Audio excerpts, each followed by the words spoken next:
all women are different, but they are all women, this video is androcentric from a men's point of view and is presented as opinion, commentary, and debate. Expressing opinions is not violence. These are ideas to challenge, question, and argue in public because classical liberalism relies on the First Amendment for its dialectic. If you are a feminist, then consider this. If patriarchy truly existed as claimed, feminism could not. And if all men are trash and women are equal to men, then what are we to conclude? Women will die for their children, men will die for their wives and children, and God chose to die for all mankind. Authority rolls up with responsibility. If this framing of facts offends you, click off to a cute cat video.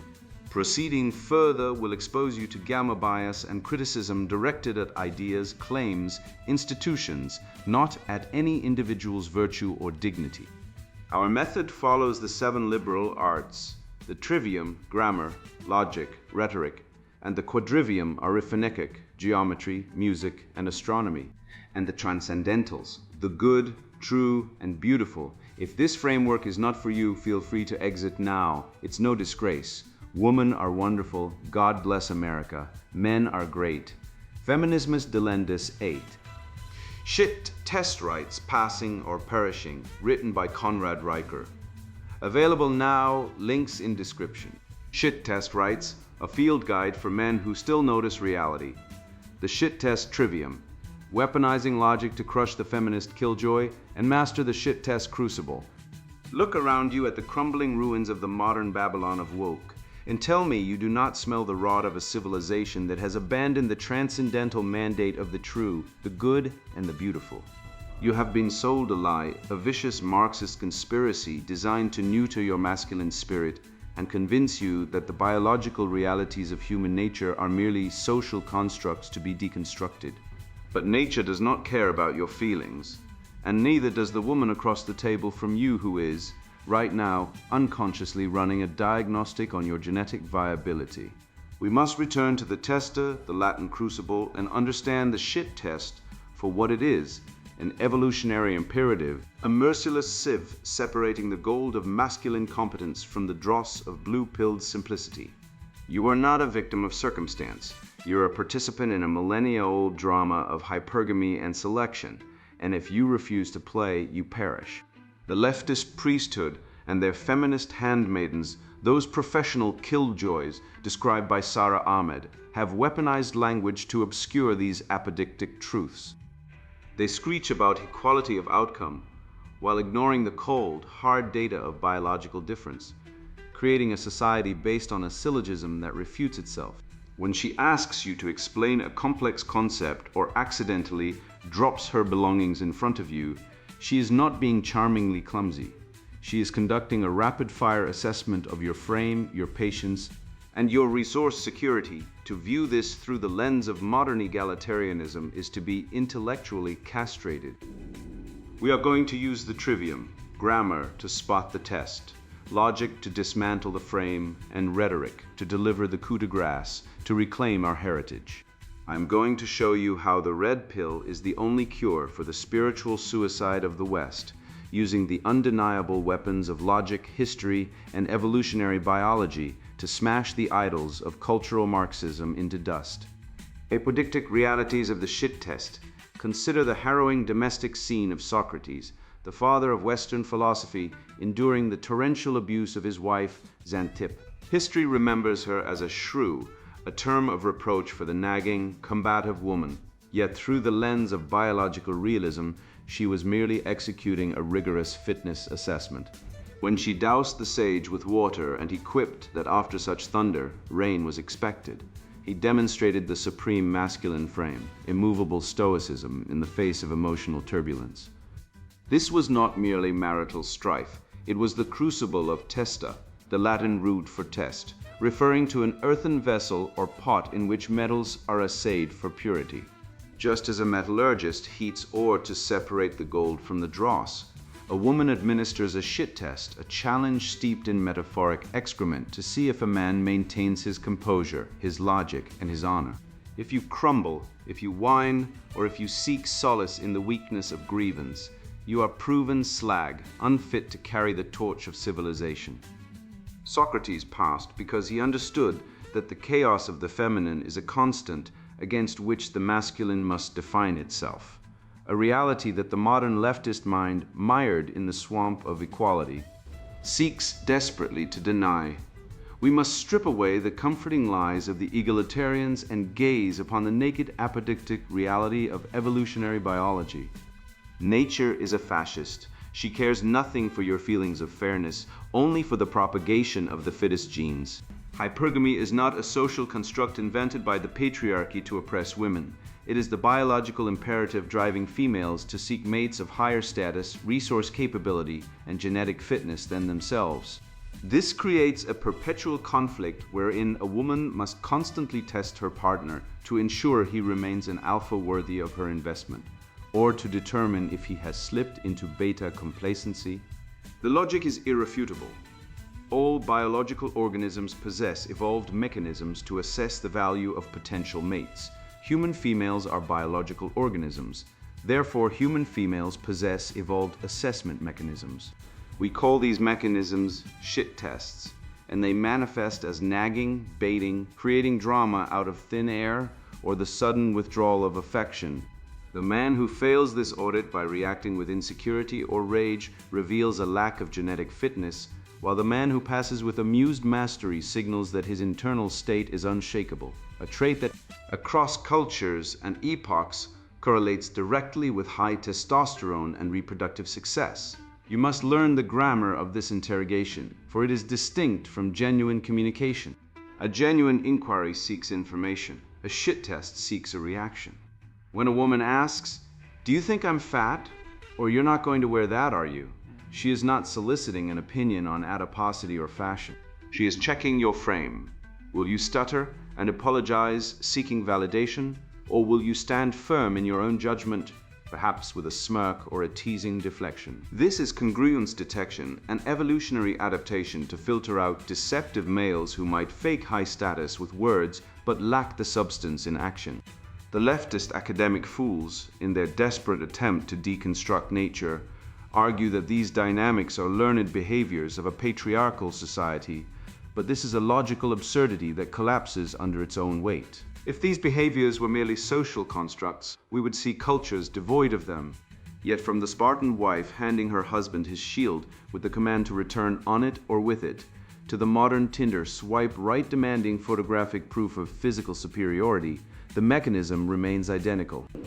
The universality of the shit test is proof of its biological origin, not a cultural accident. The conspiracy against this truth is vast and venomous. Cultural Marxism and its mutant offspring, feminism, require you to believe that men and women are interchangeable blank slates, because if you acknowledge the reality of the shit test, you acknowledge the hierarchy of competence and the necessity of masculine strength. They obscure these biological realities to maintain social control, neutering men with the guilt trip of toxic masculinity, so that we become docile drones for the globalist machine. They want you to apologize for your nature, to beg for forgiveness for the crime of existing as a man. But the statistics do not lie. Data consistently shows that men who exhibit dominance, confidence, and the ability to navigate these fitness tests are the ones who secure resources, attract mates, and build legacies. The path of the nice guy, the socialist fantasy of the male feminist, who deferentially obeys, leads only to the bedroom of celibacy and the divorce court of destitution. By accepting the apodictic reality of the shit test, you align yourself with the true objective biological law, the good, virtuous masculine character, and the beautiful, the excellence of a man who knows his worth and refuses to be broken by the chaotic tempest of a woman's scrutiny. Cast off the shackles of their deceptive narrative. Pick up your shield of logic and pass the test, for in doing so, you save not only yourself but the very soul of Western civilization. I have stripped away the comforting lies to reveal the shit test as an immutable law of nature, a biological filter essential for the propagation of high-value traits, and now we must confront the catastrophic consequence of ignoring this reality. The modern leftist project does not merely misunderstand female nature, it actively perverts it, transforming the woman's evolved drive for security into a battering ram against the pillars of Western competence. By replacing the individual screening for a capable mate with the collective demand for unearned resources, cultural Marxism has succeeded in turning hypergamy from a mechanism of genetic refinement into a system of organized parasitism. This is no longer a matter of bedroom dynamics, but a sprawling economic heist, a logical absurdity that requires the immediate dismantling of its central financial mythos. Dialectic deconstruction of feminist myths. Pay me 77 cents for every dollar you earn, or you are a bigot, shrieks the modern harridan, ignoring the iron law of the market that would have long ago fired every man in existence if such a discount on labor actually existed. The Bureau of Labor Statistics does not lie, unlike the Gender Studies Department. The raw data shows that when you control for hours worked, where men consistently log more overtime weekends, and graveyard shifts and career choices, where men dominate the dangerous, fatal, and high-stress fields that keep civilization running, the evaporating wage gap reveals itself not as malice, but as a ledger of choices. Consider the syllogism of the free market. If businesses are greedy profit maximizers and women truly provided equal labor for 23% less cost, then rational businesses would hire exclusively women to crush their competition. Since this does not happen, the premise must be false. The gap is a statistical phantom birthed by comparing part-time female librarians to full-time male oil riggers, a deception designed to extract resources from men under the guise of equity. We must next dismantle the linguistic sorcery that props up this house of cards, specifically the lexical fraud of swapping sex for gender. Sex derives from the Latin secere, to cut or divide, referencing the biological binary that is absolute and immutable across all mammalian species. Gender, however, is a linguistic term relating to nouns and adjectives, appropriated by cultural Marxists to create a nebulous social construct that can be molded like Play-Doh to fit whatever madness is currently in vogue. This semantic shift is not accidental, it is a tactical evasion of biological reality. By moving the battleground from the hard ground of biology, the true, to the quicksand of social performance, they attempt to make the argument unfalsifiable. If sex is a spectrum, then there is no normal, and if there is no normal, then the perverse is normalized, the degenerate is celebrated, and the foundational structure of the Western family is rendered meaningless. This linguistic gaslighting creates the perfect environment for what Dr. John Barry identified as gamma bias, a perverse reframing lens where society systematically magnifies female perpetration of evil while minimizing male victimization, and conversely, exaggerates male perpetration while minimizing female victimhood. Observe the domestic violence statistics from the Centers for Disease Control and Prevention, which reveal that in reciprocal violence, women initiate physical aggression as often as men. Yet the Duluth model and the feminist court system frame the man solely as the abuser. This is gamma bias in action, a systematic distortion of the true to cast men as the demon and the woman as the perpetual victim, regardless of the empirical facts. It is a mind virus designed to bypass logic and appeal directly to emotion, protecting the poor, weak female, even when she is the one wielding the knife. This manufactured victimhood reinterprets women as the Marxist lumpenproletariat, a revolutionary class weaponized to dismantle the nuclear family, the last bastion of resistance against state control. Where Marx saw the worker pitted against the capitalist, the neo-Marxists see the woman pitted against the patriarch, encouraging a state of perpetual dissatisfaction. Sarah Ahmed's concept of the feminist killjoy is not a sociological observation, it is a tactical manual. By weaponizing female unhappiness and framing it as a structural injustice rather than an internal emotional state, they transform the woman's natural, oscillating temperament into a political battering ram. She is taught that her discontent is not her own fault, but the result of an oppressive system, thereby exonerating her from all responsibility and validating her endless complaints as a form of moral heroism. However, we can slice through this neurosis with the cold steel of formal logic. Let us construct a syllogism regarding their core demand for equality of outcome. Feminism demands equality of outcome across all societal spheres. Equality of outcome requires ignoring biological differences between the sexes. Ignoring biological differences leads to policies that contradict reality. Therefore, feminism demands policies that contradict reality.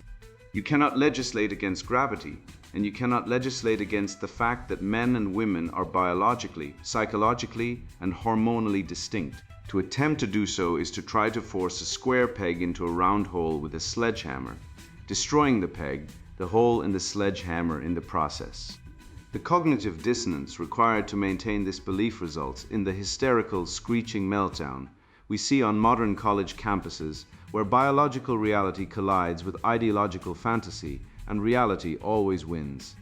The historical trajectory of the West, from Aristotle's acknowledgement of natural hierarchies to the Frankfurt School's systematic dismantling of those truths, represents a fall from grace. Aristotle understood that equality existed only between those who are equal, and that justice means treating likes alike and unlikes unalike.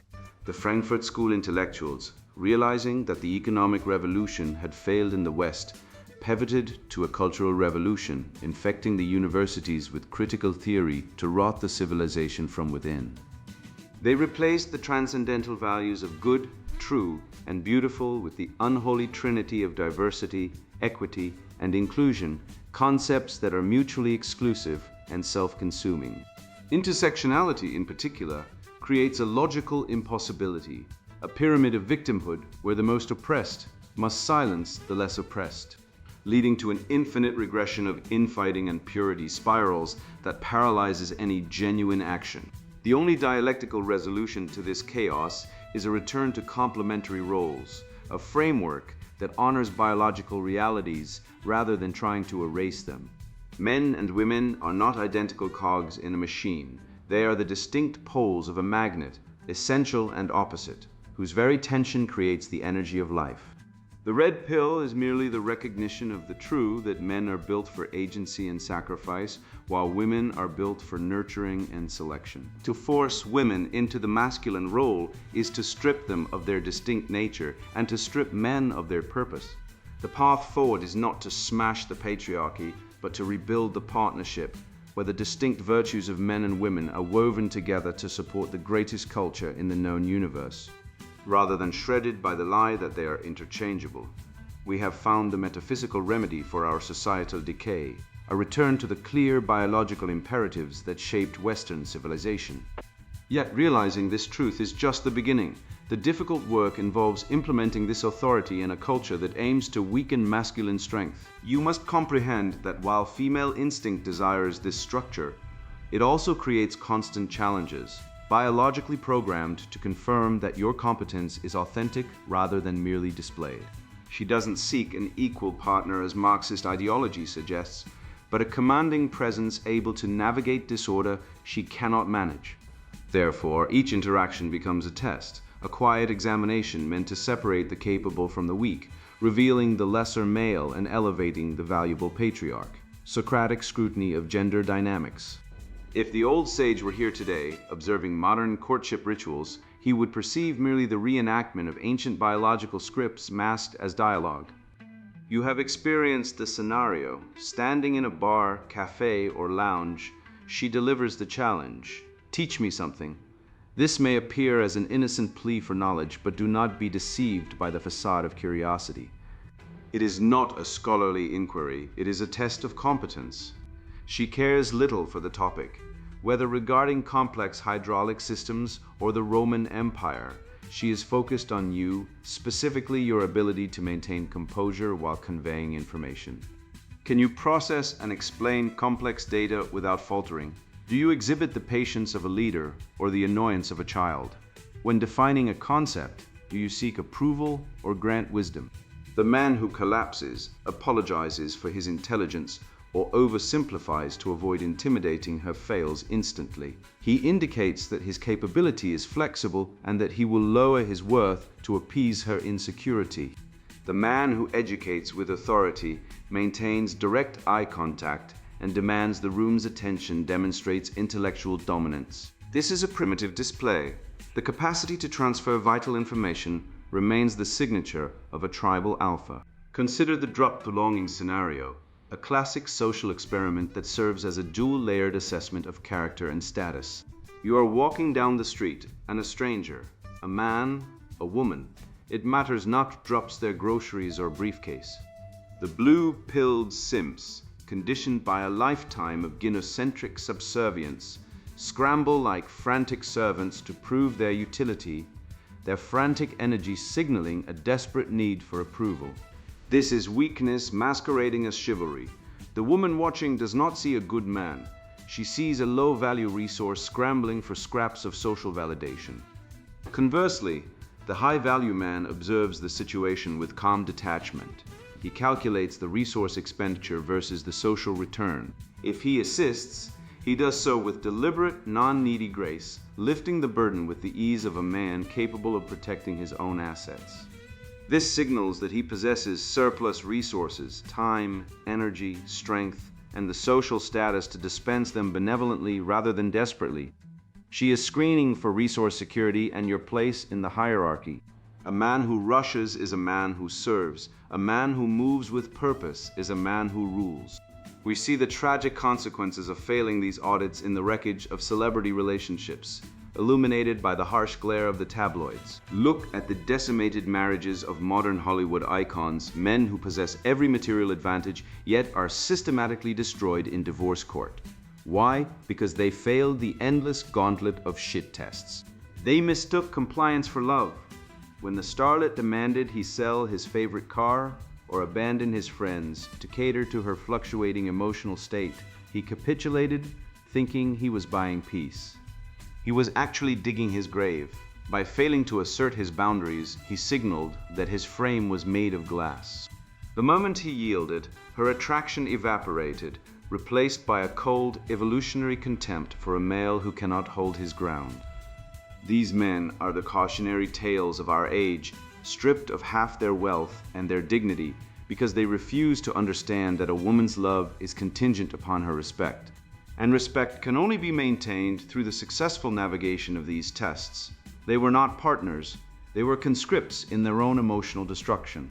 Do not believe the lies of the cultural Marxists who claim these dynamics are social constructs, oppressive patriarchies invented by dead white men to subjugate the oppressed sex. This is the gibberish of the Academy, a desperate attempt to overwrite biological reality with ideological fantasy. We can observe the exact same behaviors in indigenous tribes in the Amazon or the highlands of Papua New Guinea. Places untouched by Western patriarchy, women everywhere test. They push, they prod, they provoke. It is a biological imperative, not a cultural artifact. Evolutionary psychology identifies this as mate guarding and mate retention behavior. She must test your resolve to ensure you are capable of protecting her and her offspring from the harsh realities of the wild. The man who cannot withstand a verbal jab from his lover is a man who will be eaten by a saber-toothed tiger, or in the modern context, destroyed by a rival male or the bureaucratic machinery of the state. To deny this is to deny the very foundation of our species. The feminist narrative is a suicide pact, urging men to unplug from their own survival instincts in the name of equity, a term that serves only to mask the inevitable decline of any society that embraces it. To survive this battlefield, you must wield the trivium as your weapon. First, grammar. Identify the test. Is this a legitimate question or a trap designed to provoke an emotional reaction? Second, logic. Analyze the structure. What is the premise? If I answer this directly, do I concede my frame? Third, rhetoric. How do I respond? Do I answer with anger? No. Do I answer with apology? Never. I respond with wit, with amusement, or with silence. The woman throws a frame, you catch it and break it over your knee. For instance, when she asks, "Do you think I'm fat?" she is not asking for a medical assessment. She is asking for security. The logical answer is no, but the rhetorical answer is, "You look beautiful." And if you keep asking questions like that, I'm going to assume you're fishing for compliments, which is cute but desperate. This reframe asserts dominance, acknowledges the subtext, and mocks the insecurity simultaneously. It is the application of high-level reason to low-level manipulation. We can construct an irrefutable syllogism to dismantle the feminist illusion that competence is toxic. Major premise: women are hypergamous, biologically wired to seek mates of higher value and competence than themselves. Minor premise: the act of teaching complex concepts or solving difficult problems is a direct demonstration of intellectual competence and dominance. Conclusion: therefore, a man who demonstrates teaching ability and refuses to dilute his competence for female comfort increases his attractiveness and secures his mating potential. This is logical necessity. The left attempts to refute this by claiming equality of ability, yet the very existence of the shit test proves that women subconsciously know they are testing for a superior capability. If they truly believed men were their equals or inferiors, they would not feel the compulsion to constantly audit our strength. Their behavior betrays their ideology. They screech for equality while filtering for dominance. When faced with flawed reasoning or an emotional outburst, apply the Socratic method to dismantle her position while maintaining your composure. She claims, "You never listen to me." A weak-minded male might whine, "Yes, I do. I listened to you yesterday about the cat." This demonstrates weakness. Instead, ask, "What specific piece of information did I miss that was vital to the outcome of this conversation?" You compel her to define her terms. You reveal emotional manipulation by requiring it to withstand logical scrutiny. Are you angry because I didn't hear you, or because you don't feel the way you want to feel right now? You redirect focus to internal feelings, removing power from the external drama. This isn't argumentation, it's psychological jujitsu. You remain steadfast while the waves of her emotion crash against you, wearing themselves down instead of eroding your resolve. There is a profound hormonal dimension to this interchange that the woke mob ignores because it relies on the material reality of biology. When a man submits to a shit test, apologizes, or becomes defensive, his cortisol levels spike. This is the stress hormone, the chemical signature of weakness and submission. Her biological sensors pick this up instantly. If he emits the scent of cortisol, her attraction plummets. Conversely, when a man maintains his frame, laughs at the absurdity, or dismisses the test with authority, his testosterone levels remain stable or even increase. Testosterone is the hormone of dominance, risk-taking, and assertiveness. When she detects this chemical signature through pheromones, behavior, and vocal tonality, it triggers a biological feedback loop in her own physiology, aligning her with his dominance. It is not a conscious choice. It is a chemical inevitability. The man who attempts to communicate his feelings in a supplicating manner is literally dousing himself in the cologne of reproductive failure. The neurobiology of this interaction is even more precise. Mirror neurons in her brain are firing constantly, simulating your internal state within her own mind. If you feel fear, she feels fear, and she despises you for it. If you feel incongruence, saying, "I am confident," while your body language screams, "I am terrified," her mirror neurons detect the dissonance. This is why fake it till you make it fails against a high-quality tester. She is hardwired to detect the slightest tremor in the voice, the slightest break in eye contact. The red-pilled man aligns his internal reality with his external projection. He believes in his own value, so his mirror neurons broadcast confidence, certainty, and calm. She reflects this back to him. The connection she feels is simply the resonance of a strong signal received by a receptive antenna. The modern tragedy is that men are flooded with propaganda that disconnects them from this signal, leaving them neurally adrift in a sea of female contempt. Ultimately, navigating these trials is the modern expression of the hero's path, a spiritual imperative for masculine transcendence. The dragon is not a literal beast, but the chaotic, amoral force of feminine testing that seeks to devour the male ego and assimilate it into the collective mediocrity. To pass the test is to slay the dragon.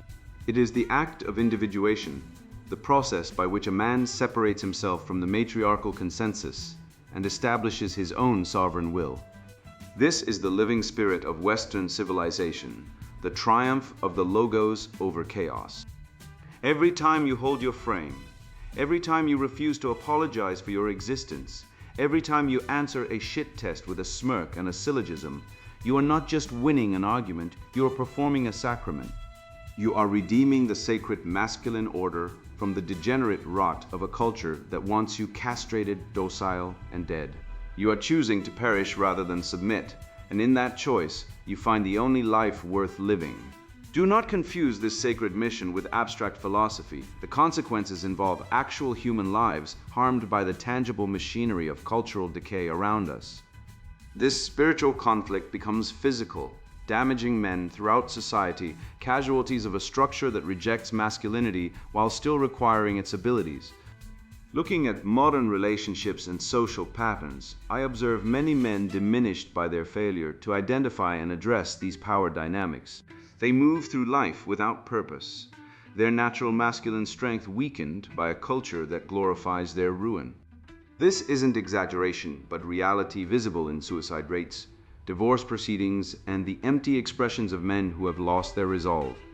Transforming oneself isn't merely mythological, it's essential for survival when society has actively opposed masculine excellence. Stoic strategies for shit test success. Did you know that in the modern West, men commit suicide at nearly 4 times the rate of women, a statistic that correlates perfectly with the rise of a culture that demands male competence while stripping male authority? This is the cost of failing the test. You are surrounded by a Babylon of woke, a gynocentric construct designed to gaslight you into submission, but you can break the spell by understanding the mechanics of the challenge before you. The shit test is not merely a relationship annoyance. It is an evolutionary biological imperative, a fitness probe deployed by the feminine to assess your genetic worth and your social dominance. If you react with emotional instability, with anger or fear, you fail, broadcasting to the world and to her limbic system that you are a beta male unworthy of reproduction or respect. To master this, you must first categorize the enemy. There are 4 major types of these probes: compliance, fitness, dominance, and congruence. A compliance test demands you do something trivial to prove civility. A fitness test challenges your capability or resourcefulness. A dominance test attempts to usurp your frame. And a congruence test checks if your actions match your words. Recognizing these for what they are, manipulations, not requests, is the first step in reclaiming your sovereignty. You must weaponize the trivium, specifically logic, to dismantle these attacks. Consider the syllogistic defense strategy. If a woman or a leftist ideologue attacks you with a frame of "you are selfish for not prioritizing my feelings," you deconstruct it. Major premise: altruism that destroys the self is unsustainable and therefore evil. Minor premise: your demand requires me to destroy my own boundaries. Conclusion: your demand is evil, and I reject it. This is irrefutable. Leftist theories rely on their own refutation. They claim to support equality, yet demand unequal outcomes based on historical grievances that predate the participants. They claim to support the oppressed while advocating for policies that destroy the nuclear family, statistically leading to higher poverty rates and crime, the very things they claim to hate. You must use formal logic to expose these contradictions. When someone hits you with gamma bias, distorting information to make women look like victims and men like perpetrators, counter it with raw data.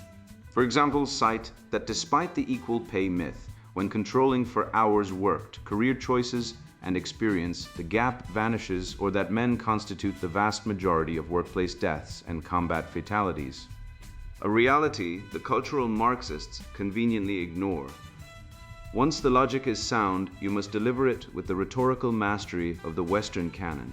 Aristotle taught us the power of ethos, pathos, and logos. You establish ethos by maintaining stoic frame control. You do not flinch, you do not whine. You employ logos through the syllogisms and facts that debunk their emotional hysteria. You use pathos not to be emotional yourself, but to highlight the absurdity or the tragedy of their position. A prime rhetorical weapon is the agree and amplify technique, which finds its roots in the satire of ancient Rome. When confronted with an absurd feminist frame, perhaps an accusation of toxic masculinity, you do not deny it, which validates their frame, nor do you get angry. You amplify it. You respond with deadpan gravity. Yes, My masculinity is highly toxic. It dissolves nagging upon contact. This humor cuts through their emotional armor and exposes their lack of substance, mirroring the jests of juveniles satirizing the decline of Roman morals. By treating their absurdity with absurdity, you reclaim the narrative flow and demonstrate that you are unshakable. This unshakability comes from the Stoic cultivation of the four masculine virtues: courage, wisdom, temperance, and justice. Courage allows you to face the social ostracization of the woke mob without blinking. Wisdom allows you to identify the test before it fully manifests. Temperance is your emotional control. It is the refusal to provide the emotional reaction the tester seeks. Justice is the proper calibration of your response, punishing disrespect and rewarding loyalty. The Delphic maxim, "Know thyself," is the foundation here. If you do not know your own value, you will crumble when a woman or a leftist challenges it. You must understand your triggers. If she pokes at your career or your height and you explode with insecurity, you have revealed a chink in your armor. Instead, view yourself from the third person. A true Stoic observes the insult as a natural phenomenon, like rain or a barking dog, and chooses not to get wet.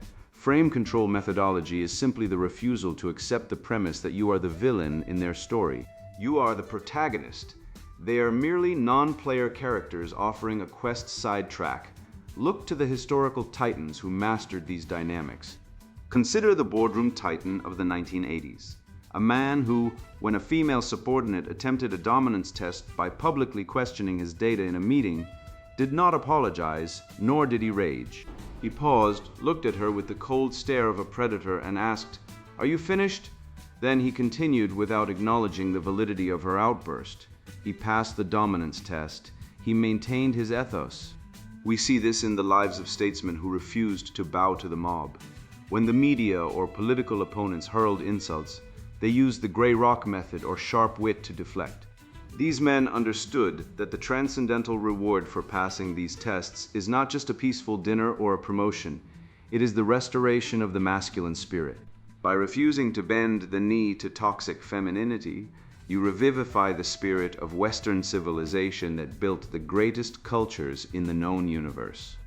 You reject the lie that masculinity is toxic and reenshrine it as the protective generative force it is. To sustain this, you cannot walk alone. You must cultivate a community of men who practice these arts. Imagine a weekly gathering where you and your comrades practice shit test responses using the Socratic method. You challenge each other with the worst, most manipulative feminist arguments and practice dismantling them with logic and wit. You hold each other accountable. If one man shows weakness or beta behavior, the others correct him not with malice, but with the drive to see him improve. This is the phratry, the brotherhood, essential for male mental health. We see the success of this in the rise of private men's groups and the inevitable fury of the leftist media at them, which proves their efficacy. The system hates men gathering to share trade secrets because it breaks their monopoly on information. By sharing these strategies, you inoculate yourself and your brothers against the cultural virus. Daily implementation is where the rubber meets the road. You must practice awareness in regular social interactions. When a cashier is rude, that is a test of your frame. Do you mutter under your breath or remain unaffected?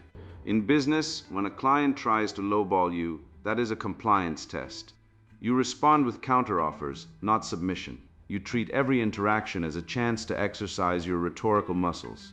You stop seeking validation from women or leftists, understanding that their validation is fickle and tied to your utility to them.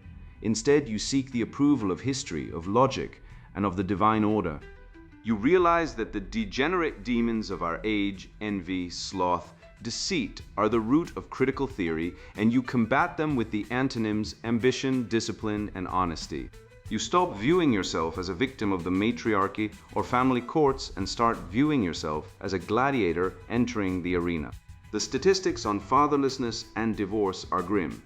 Yes, over 80% of divorces are initiated by women, and fathers are routinely stripped of custody, but knowing this, you prepare. You structure your life to be anti-fragile. You marry wisely, you vet rigorously, and you maintain the frame that prevents the decay in the first place. Ultimately, this mastery leads to a life of transcendent purpose. By passing the test, you deny the chaotic forces of entropy the satisfaction of your destruction. You become the anchor for your family and your community. The good, true, and beautiful are not just abstract concepts. They are the outcomes of a man who has conquered his own emotions and stands firm in reality. You reject the feminization of society as the weakness presaging the fall, and instead you stand as a bulwark.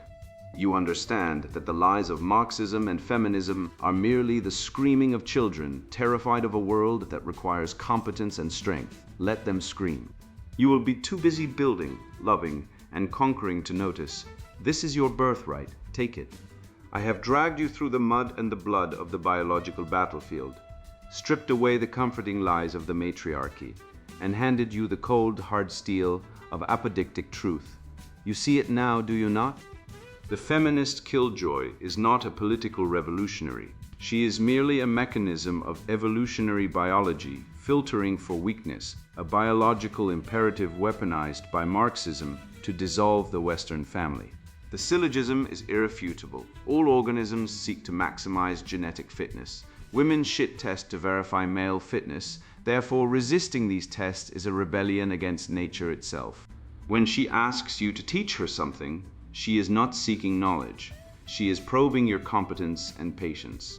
When someone drops their belongings, your reaction is not measured in politeness, but in the dominance of your frame and the security of your resources. You stand now at the precipice of a new existence, armed with the trivium, grammar to see the test, logic to dismantle the frame, and rhetoric to pass with flying colors. The matrix of cultural Marxism depends on your confusion, your guilt, and your supplication. But you now possess the antidote to their gamma bias and their egalitarian delusions. The statistics do not lie. The divorce courts are clogged with men who acquiesced. The suicide rates are filled with men who surrendered their sovereignty, and the paternity fraud labs are full of the victims of blind trust. You are no longer prey to the lumpen proletariat of the gender wars. You are a rational agent of the good, the true, and the beautiful. Go forth and take this red pill logic into the marketplace of ideas and the bedroom alike. Do not tolerate the hypocrisy of a system that demands your sacrifice while offering only contempt in return. Walk with the swagger of a Spartan who knows his shield is his own, and let the hollow screeching of the woke mob bounce off the armor of your reason. You have the knowledge, now apply it with ruthless precision. The world is waiting for a man who refuses to apologize for his own existence. And now the sponsored book introduction shit test writes, passing or perishing, you're losing a war you don't even know exists. I was once like you, a nice guy who played by the rules, paid for dinners, listened to tearful rants about toxic masculinity, and wondered why I kept getting ghosted, divorced, or accused of not being emotional enough. Then I woke up. This book is the grenade launcher that blew apart my blue pill delusions, and it'll detonate yours too if you've got the balls to pull the trigger. Modern men are drowning in a gynocentric hellscape. You're expected to finance lifestyles, tolerate false accusations, and simp for women who'd replace you before your alimony check clears. Feminism, a societal shit test. Marriage, a legalized cuckold contract. Equality, a lie to harvest your labor while denying biological reality. I've sat with men broken by divorce courts, watched friends get me too'd for a misplaced glance, and counseled virgins who think paying for OnlyFans counts as romance. This isn't theory, it's survival. Shit test rights isn't for the faint-hearted. If you're a male ally who polishes feminist boots, or a soy-sipping mangina who thinks listening to her needs will make her wet, close this book now, go knit a pussy hat. But if you're part of the 80% of men deemed sexually irrelevant by Tinder's hypergamy algorithms, if you're tired of being women's ATM, society's scapegoat, and evolution's dead end, this is your lifeline. We'll dissect the biological code behind every tier, shit test, and girl math paradox. You'll learn why women's loyalty expires with your utility, how menstrual cycles weaponize irrationality, and why modern laws treat you as disposable. Biblical truths, evolutionary data, and brutal case studies, from divorce-raped dads to CEOs destroyed by false allegations, will arm you against the matrix. This isn't hate, it's clarity. Women aren't evil, they're executing 200,000-year-old mating scripts. Your job isn't to blame them, but to master the game. You'll rebuild masculine frame, dodge the cock carousel's casualties, and turn female nature into tactical advantage. The red pill isn't bitter. It's the antibiotic for blue pill brain rot. The clock's ticking. Every swipe left, every simped dollar, every compromise on your mission drains your value. Evolution has no mercy for weak men. You'll become the prize or join the fossil record. Choose. Shit test Rites. Passing or Perishing. Written by Conrad Riker. Buy now. Links in description.